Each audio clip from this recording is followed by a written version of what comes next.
Welcome to the Ages of Rock podcast with your hosts Bill Algie, Dennis Talbot, and Alan Tate. We are three guys who have one thing in common, a love of rock and roll. Our goal is to talk about all things rock. We hope you find this show intriguing, funny, and occasionally highly opinionated. Enjoy! Hey, this is episode 168. This week we have Atlanta-based band Light Machine's bass player Tanner Hendon coming on the show in a little bit. But as always, we got to get our chitter-chatter out of the way in the beginning. And I'll go ahead and start with the shout-outs for the last two episodes. Ken Mills, Brian Harris, David Cathy, Bill Elam, and Shane Paisley from Facebook. David Cathy, Jay Skabluski, Thunder Underground Podcast, 80s Party for a Purpose, Miles Standish, and Steve Bryant on Twitter. Thank you all for your shout-outs and your continued support. We appreciate it, and we love you all. Very much so. All right, Thanks. End the episode. No. Yeah, let's just go now. Stop while we're ahead. So Exactly. This past weekend was Mother's Day weekend. I stayed home, and I didn't really do much of anything. It was kind of nice. What did you guys do this weekend? Well, I drove 2.5 hours one way and then 2.5 hours in the rain back. I thought you were talking about the mothers. I have a question for you before you get started. Sure. When you drove, did you listen to an audiobook? Well, No. I got it started and I got it started down the road and I was like going, my fucking iPhone needs that little patch cord to hook into my car thing. And my patch cord was sitting on my tool bench at work or at home. So no, I did not listen to the Paul Stanley book on the way. So you're saying you don't have a patch cord for your tool? No, I have a patch cord for my phone. It's just on my tool bench. And actually, I had lost it for a long time. And it was in my car. That's what she said. And I drink a bottle of water going to work every day, and I put the caps in the middle wine. thing. No, anyway. But anyway, it was at the bottom. I cleaned the caps out the other day. I was like going, oh, there's my little jumper cord. It was in the bottom of the tray. I did have an Emphasis idea on little. today. No, I did have an idea today because everybody's bitching about the fact of that the Paul Stanley book is not, the audio book is not recorded with Paul Stanley's voice. Well, or by Paul Stanley. Right. We need to have Jeff Rogers do it. I told you. I thought about that today. I was like going, that would make that book funny as fuck. I'd listen to it probably. If you're not asleep when you hear this. Exactly. We got a project. Go and read the first chapter. Just read a couple sentences. I'll be laughing my butt off. You know what? I would have paid to have seen that on Saturday. But no, I did. I drove up that morning. I left here around 7:30 my time Central, and then I got to Indianapolis right at 11 their time, which would have been 10 my time. And Bill was at the venue already, and then I jumped in Bill's car after trying to find it because the last time I seen Bill, he was in a Maxima and he was in a Dodge this time. So I was like, or Chrysler, and I was like, oh, okay. I passed right by him. We're texting. He's like, oh, you just passed right by me. You didn't even just look at me. We didn't even look that way. Well, I was looking for a gray car. Anyway, so we went up to Fountain Square, and then we got a parking space, and then there was a festival going on at that point. The details are amazing. Yeah. I mean, it was fun. Fountain Square had this kind of a hip fest or arts fest going on. They had blocked the streets off. Actually, I had two big stages. I mean, it was just getting started. We were down there very early in the afternoon, but they were serving, alcohol and all that stuff too. But there was really nobody there. But Bill took me to this first shop that we went to. What was the name of that place? Do you remember? Square Cat Vinyl. Square Cat Vinyl. And we went in there. It was actually kind of cool. Went through. They didn't have a whole lot of vinyl. But, I mean, it was decent. All they have in there is vinyl. Right. And the coffee shop. But everybody was at the coffee shop. Everybody was back there was with that stuff. So, but I ended up picking two pieces of vinyl up there. I ended up getting Foreigner's Head Games. I got that for $5.99. Pretty good deal. I've been looking for that. It's a good album. Mm-hmm. And I went big time and bought a new copy for $22.99 of Beatles Abbey Road. It's the remastered off the original tapes on the 180 gram. And I was like, that's one album I've been really wanting. And that was what I got. Billy, you didn't get any vinyl that day, did you? I did at the show. I did at the expo. Right. I did, but I didn't. There was a Boss Skaggs at that place you were looking at, but I looked at it, but it looked like it went through it. It had met a cheese grater at some point, so I Oh my God. passed. And then there was something else I was looking at the other place we went to. Then we went to Irvington Books and Vinyl, or Books and Records, or whatever it's called. Right. And That's right. that place usually had a lot of stuff. They had a lot of stuff there, but there wasn't. When you go looking for vinyl like that, you just got to be the right place, the right time. Exactly. And it was just not my thing this weekend, so it's okay. I had looked at actually the place we went before that other place, Square or whatever it was. They had a new copy of Hotel California, and I had it in my hands and was almost going to buy it. They went only $19 for that. I was almost going to buy it, and then we got to this other store that Irving. And there was a used copy for $10, and I had it in my hand. I walked around the store in my hands, about 10 minutes? 15 minutes, yeah. And then it had the poster in it. The original poster was in it too. You should have bought the damn thing. $10.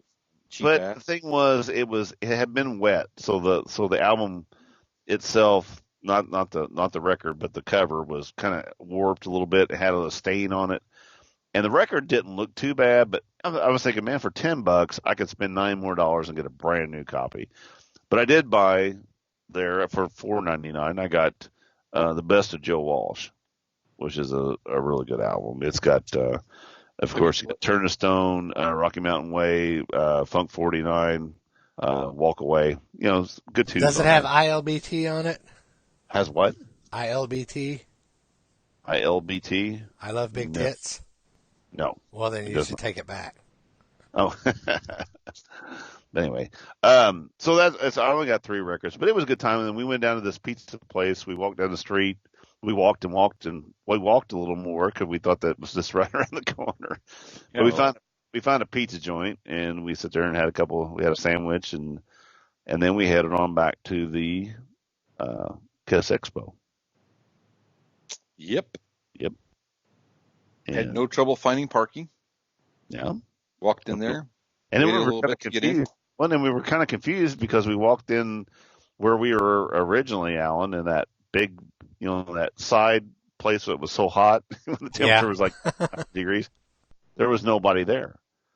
And we're like, okay, this is weird. They changed it. Well, what they did was, last year they had the one room, the ballroom, and then they had the other room, where the live band was set up on the very end of the building.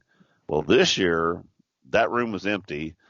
The ballroom that was the original ballroom was where they were taking pictures for Tommy, I believe. Is that right? Yeah. Sure. And then, because they had different doors open, and then the room that they had the band set up in last year was the main room. They had the band set up plus all the vendors and then the stars that were there. Of course, you had Lita Ford, you had Hirsch Gardner from New England, you had did she have her funny gloves Slaughter. again? No, she did not. She didn't have those big fuzzy gloves. No. No, but she was wearing long clunky shoes though. Yeah, it was the long sleeves and stuff. She didn't see much of her tattoos and stuff because it was cold that morning. And then the girl from Vixen, her name, Bill, help me out. I feel stupid now. Oh, I do too. Better put that down. It's yeah. Well, let's keep talking. Mark Slaughter. Yeah. And Jeremy, Phillip, and Ryan, and hey, why don't you be like Williams. Ace and forget Ryan's name? Yeah.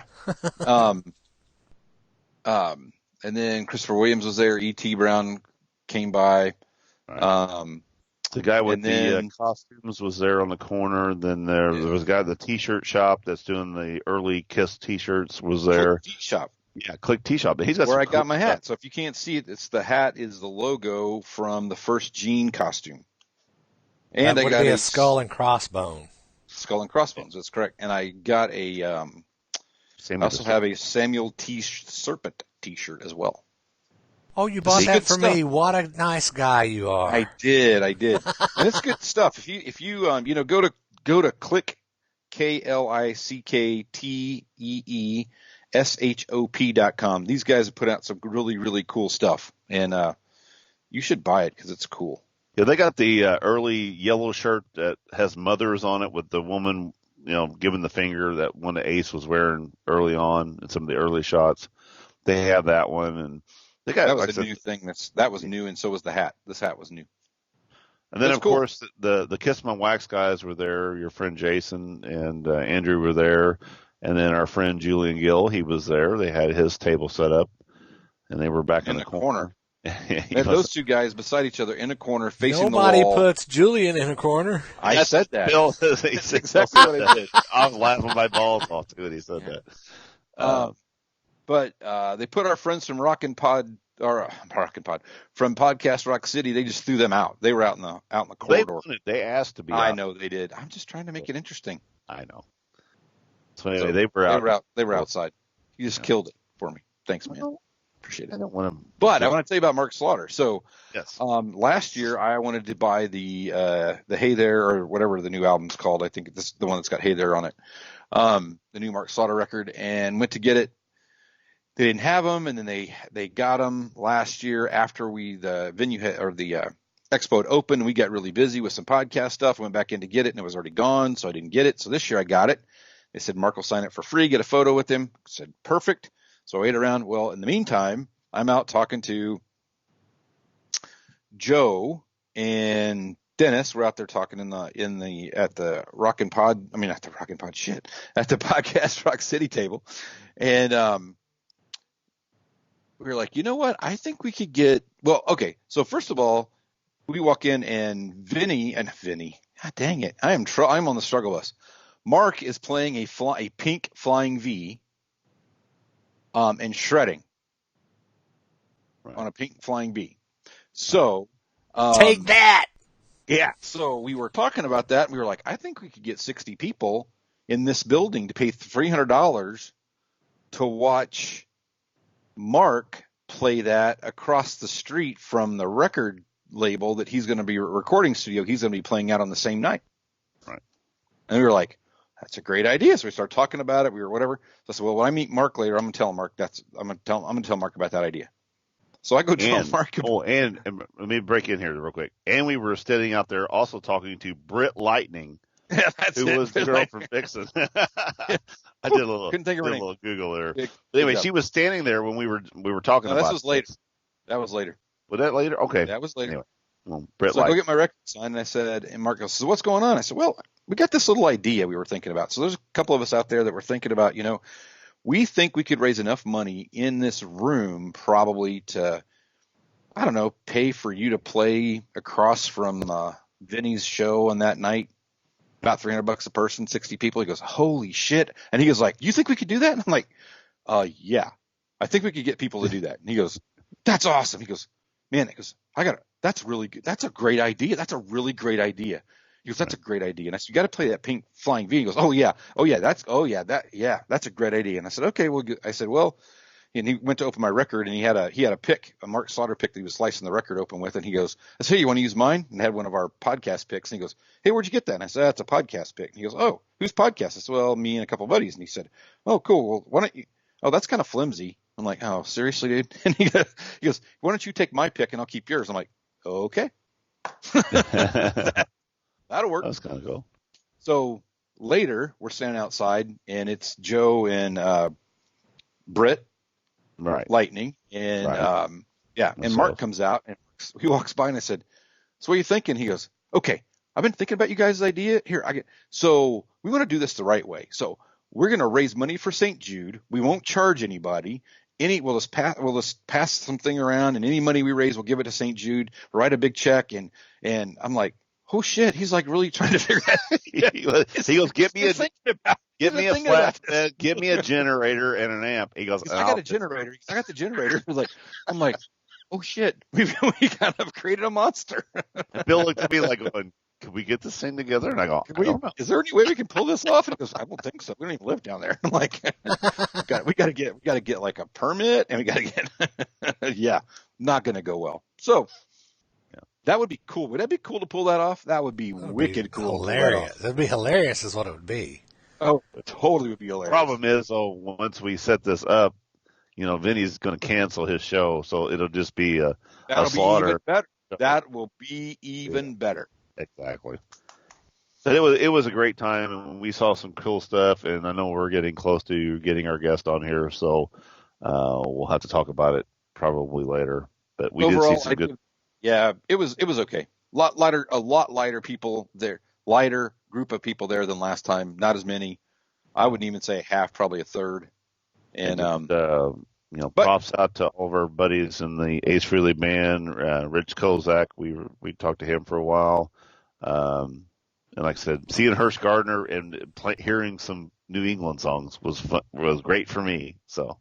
Yep. Well, you should shout also out to Keith and Steve for putting it on again. And I got real quick. Shout out to Brian Harris too. Yeah. Oh yeah. Oh yeah. Well, we should definitely shout out to Brian Harris because we wouldn't have went had it not been for Brian.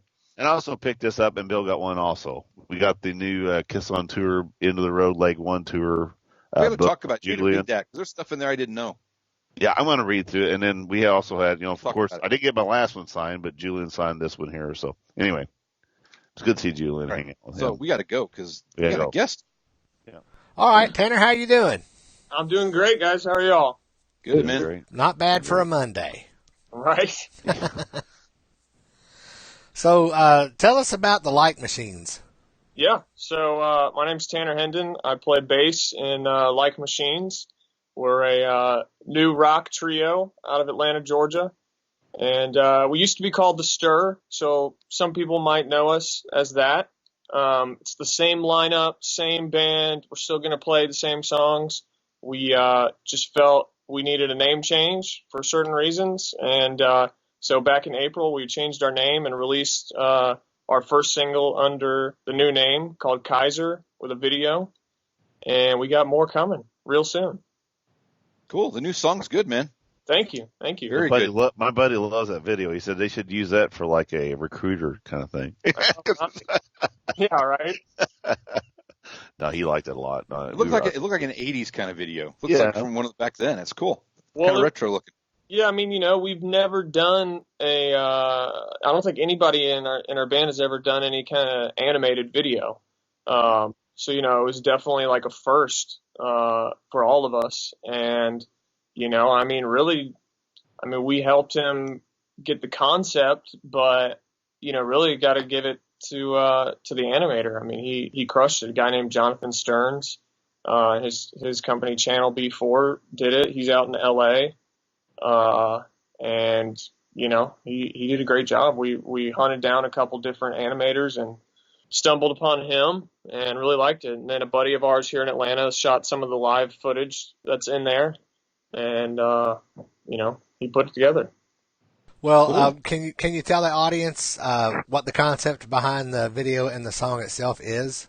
Sure. So, obviously the video touches on war, but it's not meant to be pro this, anti that, anything of that nature. It's simply kind of stating and showing that war has really just been a part of human history for a long time, and probably will be for a long time. I mean, hopefully not, of course, but history has shown that it's come back around many, many times, and that's why in the video you see soldiers from all different countries and all different time periods, including like alien, futuristic kind of soldiers, and it's kind of just an acknowledgement, and the song is, with the whole march chorus to it, it's kind of a battle cry sort of thing.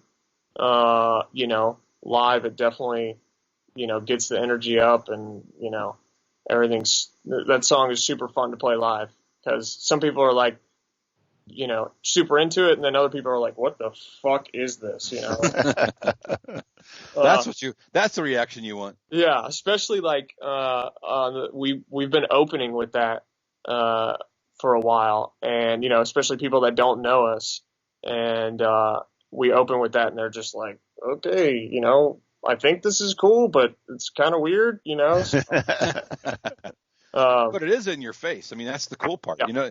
Is that going to be when you put together something, will that be a lead track, you think? I think, yeah. I mean, I think it's a super strong song. That's why we chose to lead with that, with the whole name change. It's different. I think it kind of shows evolution in the band. Right.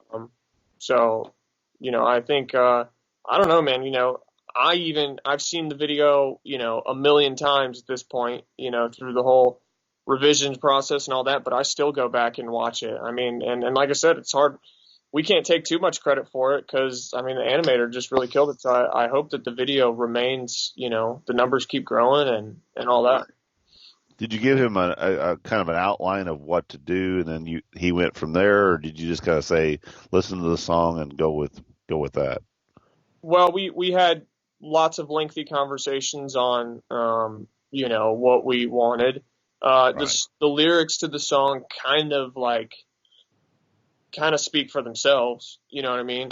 But we definitely wanted it to be, we didn't want it to be pro this, anti, nothing political. It's not talking about anything that's, relevant today or, we think will be relevant or anything like that. It's just an observation of, kind of war throughout history. Right. We thought it was very good. Like I said, buddy of mine, I played it the other night for him. We were watching it, and that was his first thing. He liked the song, but he was like going, I like the video too. He goes, the video's really cool. So tonight I sit down and I actually listened to, I went back because I was looking through your bio and I saw the Stir and went back through Spotify and listened to Night Shift and a few of these other songs. And I was like going, well, it sounds like the same, singer. That's why when you came on and said that it was basically a name change. Yep. So, but it's kind of cool to find out you have some back catalog to listen to like that. So, So I mean, we plan on, transferring all that stuff over to the Like Machines discography.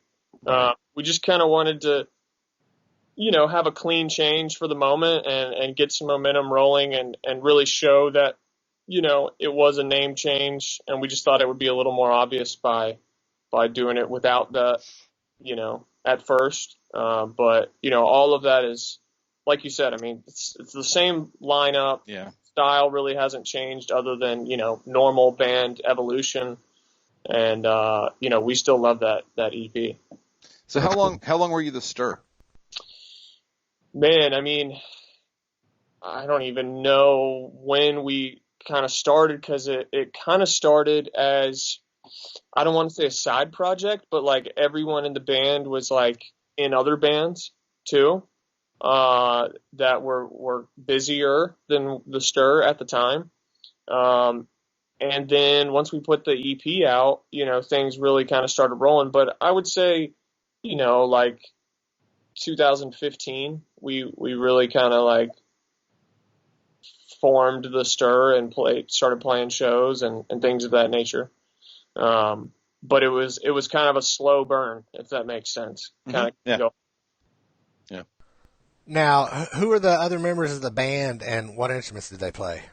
So Andrew Evans is on guitar and vocals, and then Chaney Brannon is on drums. What's the age of you guys? Because when you look at the picture, we were talking about that earlier, trying to figure out how old you guys were. Well, I'm 15.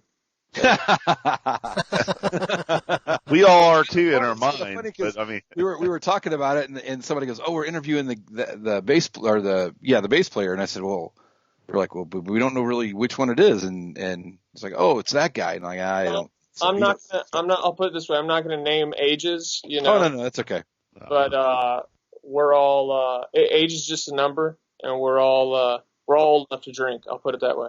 Well, that's fair. That's all. Yeah. It just looks like there's a some age in there, which is kind of cool. Which is very cool. I mean, that obviously we're not the same age either. I mean, we're older, and some of us are speak older for than others, yourself. So in wisdom, right? Exactly. Talk about yourself, Bill. I mean, in my mind, I'm still 16 years old, but yes, that's what you think. My body says something different. When I get out of the bed in the morning, it's like I do my Aussie shuffle to the bathroom. It's like. So, are you guys playing locally in the Atlanta area, or are you touring regionally? So right now, man, really, since the beginning of the year, we've been focusing on, obviously with a name change, it doesn't just start. It's not just like, oh, let's change the name. We got to get new logo and photo and website and merch and all that stuff. So it's been a long process doing all that, and we've really been just in the studio recording new stuff. We've got lots of new music that we're planning to put out soon, and so really the focus right now is being in the studio, and hopefully we'll do some touring here coming up in the fall and winter maybe, but the main focus for us right now is recording, writing new music, and getting it out to you guys for you to hear. So are you under a label now, or are you doing this all self-promotion and by yourself?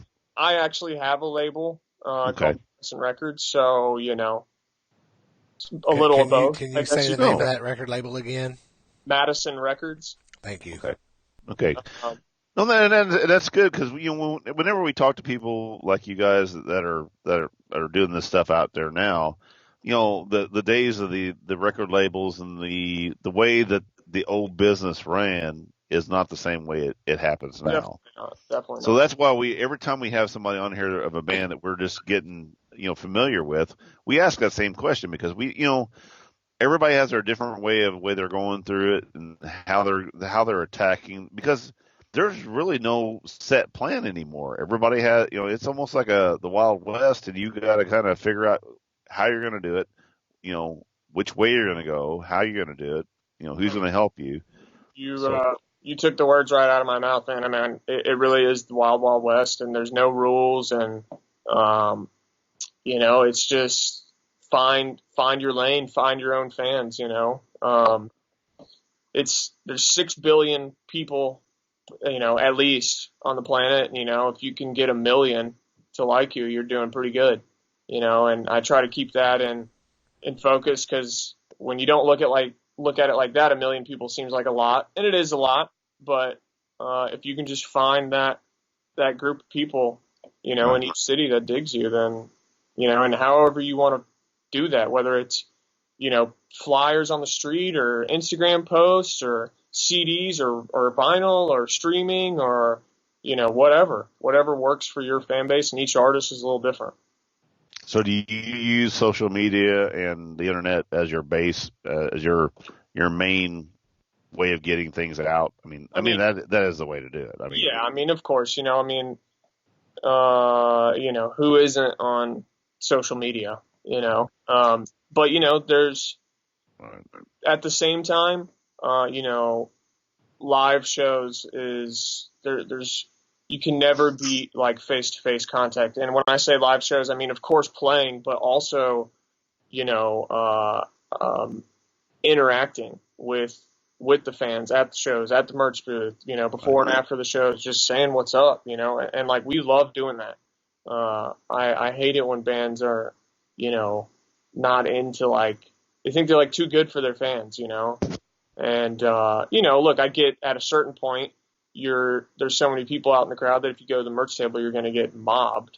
So I get that, but, I love talking to the fans and, learning about them and what other bands they're into and things of that nature. You guys aren't charging $1,200 to come back and talk to you, or not say yet. Hi and get a picture yet? No, I really do like that, though. A lot of the times I've been to some of these concerts with, when you got a 3 or 4 band set up, you got these new guys out there just, they're hungry as hell. Yep. And they are the people that say, hey, after we're done, we're going to be outside, signing everybody's disc and all that stuff. And I love that. I mean, that's That's the kind of shit that people need to be doing. It's not, it's not this.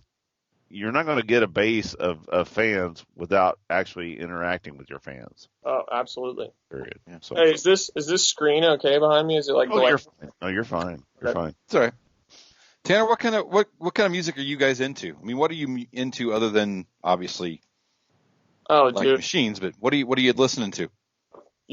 For me personally, I am like I know everybody says this.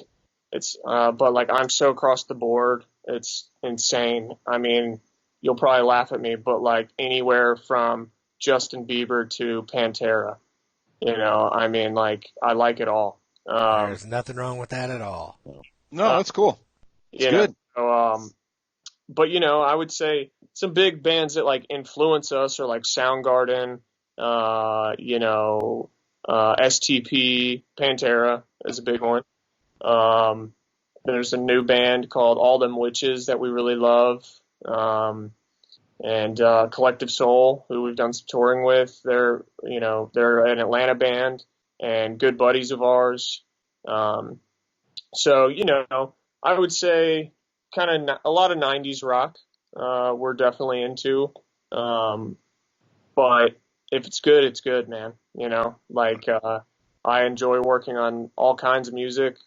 And I kind of view Like Machines as, one realm of my personal, music life. It's my favorite one for sure. But, I would say that goes for all the guys in the band. Andrew writes a lot of, solo stuff that wouldn't really, match with the Like Machines vibe. And Cheney plays with a couple other people from time to time, that is completely different from what we do. And I think that's important. Otherwise, you get kind of stuck in this, one mindset, and it's hard to be creative. Right. So, you're based out of Atlanta, right? Yeah, we're out of Atlanta. How is the music scene in Atlanta now? I know some towns have, at one point have been really, Nashville was a country venue for a lot. And I mean, Nashville now has become this, there's a rock scene down there now, and there's all kinds of stuff going on.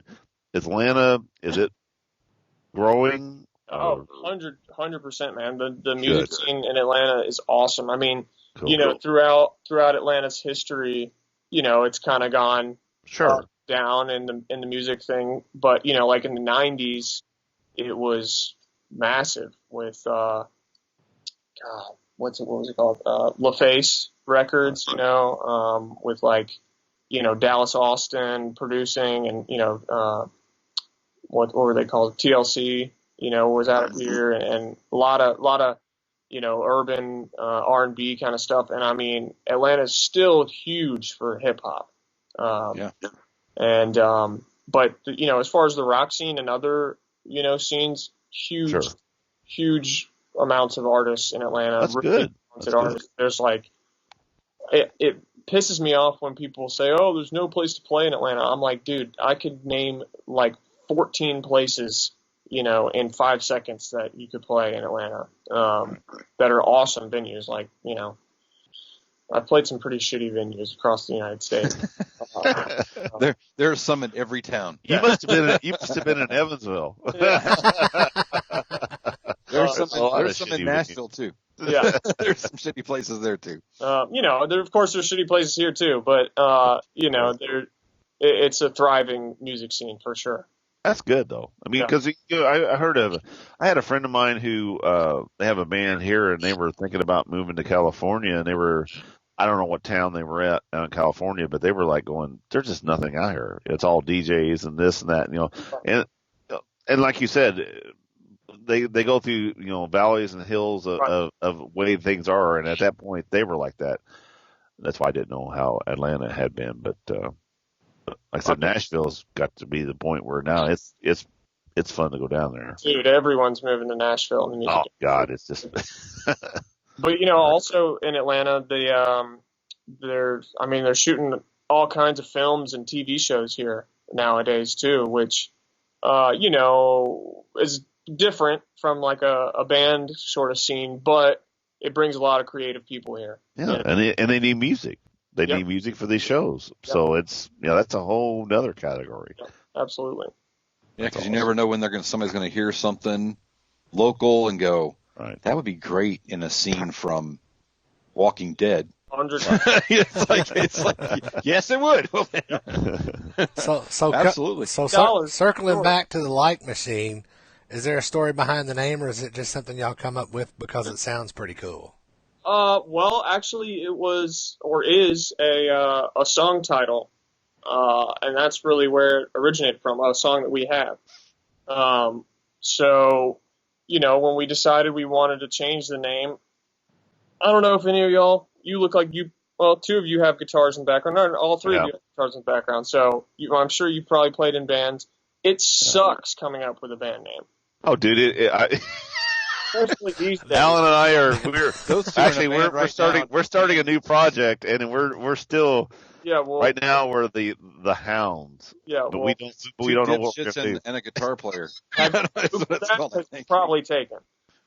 Yeah. Actually, it's not. Oh well, that's a pretty good name, dude.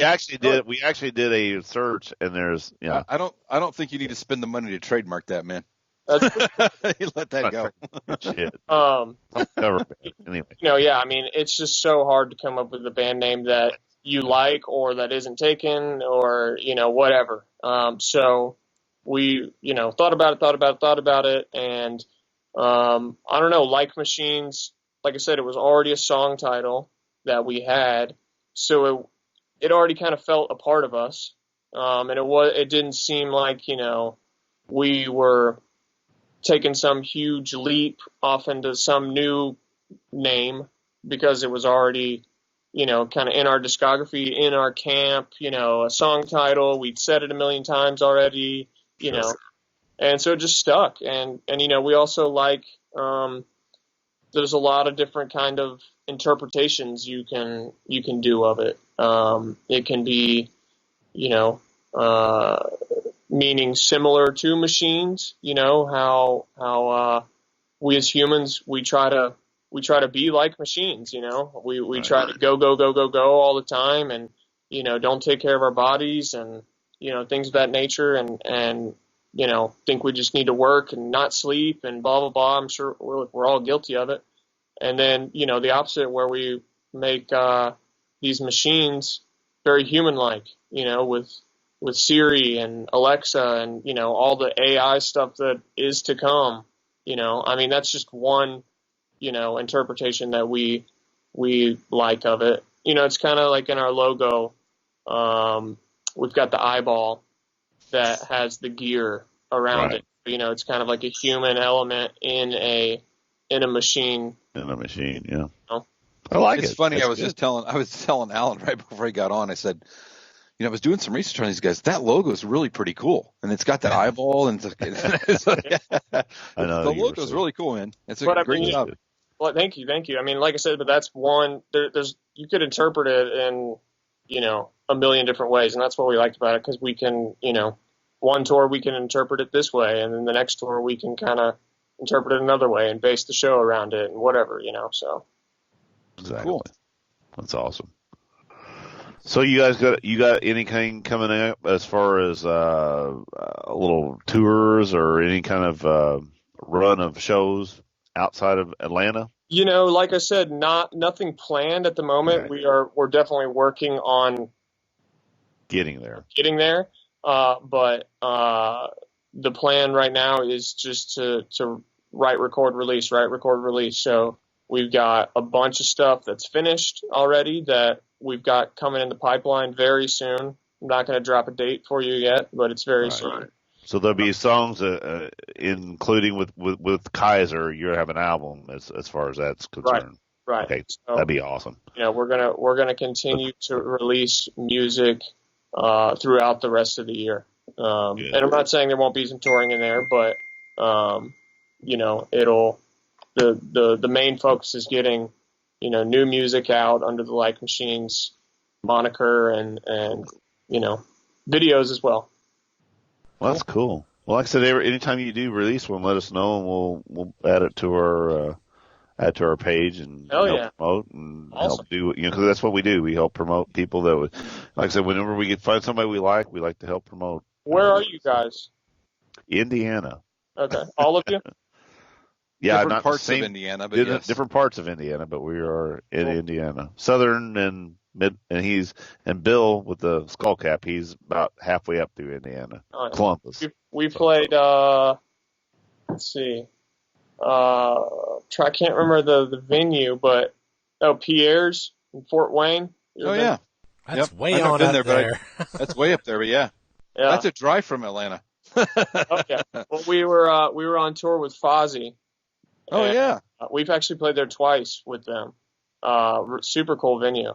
And then that's a great band. Who, Fozzy? Yeah. Oh yeah, they're awesome, man. Yeah, we love them. They're also from Atlanta. I can't remember where we played in Indianapolis, but somewhere in Indianapolis too. I think you played. Was it the Vogue? Could have been. That sounds familiar. Yeah, I think that was the Vogue. Yeah, and I was supposed to go to that show. Actually, was that with Fozzy as well? Yeah, I was supposed to go to that show, but I ended up having something happen that night, and I couldn't make it. Dude, I mean, I gotta say, the Midwest, you fuckers like to rock out there, man. Yes, we do. all my favorite shows were in the Midwest, and like Ohio or Fort Wayne or any place like that. It was awesome. Yeah, the good part is he's muted. We've lost. That's the best part. Oh, so anyway, I was talking. No, I said being in Indiana, we have work, corn, and rock and roll. I mean, we got to keep up. You know what I'm saying? Orange barrels. That's it, orange barrels. Yeah, we got to dodge those things all over the place on the streets. Sure. But no, it's. I have been muted for a while, haven't I? I've been talking. Yeah, it's been awesome. Yeah, well, we've been sitting here watching you crack yourself up. I was. I said all kinds of funny shit. Well, Tanner, we appreciate you coming on the show. Before we wrap this up, tell the audience where they can find Like Machines on the interwebs. Yeah. So our website is likemachinesmusic.com, and you go there. You can pretty much get linked to anywhere you want to listen to our music, Spotify, Apple Music, Tidal, whatever you prefer. The video's on there. And we've got some new merchandise on there too, some t-shirts, stickers. Also, if you prefer digital download, you can download Kaiser on there. We'd love for you to follow us on social media, Like Machines ATL.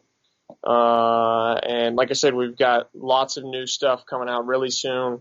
We're super excited about it. And, thanks for having me on. It was a lot of fun. Cool, man. It's great having you. Now he's muted. What the hell's wrong with you guys? Well, if I don't mute my button, y'all hear my damn dogs barking. We're professionals, Tanner. We're professionals. We are professionals. All right, hang on a second while I take us out of here. Don't forget to visit us, folks, on agesofrock.com. Check out our Stitcher Radio link, our Facebook, Instagram, Twitter, and all of the other good stuff. Till next time, peace out, folks.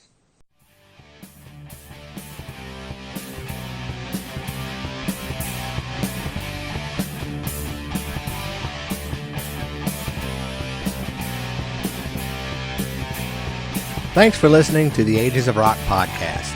If you haven't done so already, be sure to subscribe to our YouTube channel, like us on Facebook, and most importantly, tell all your friends.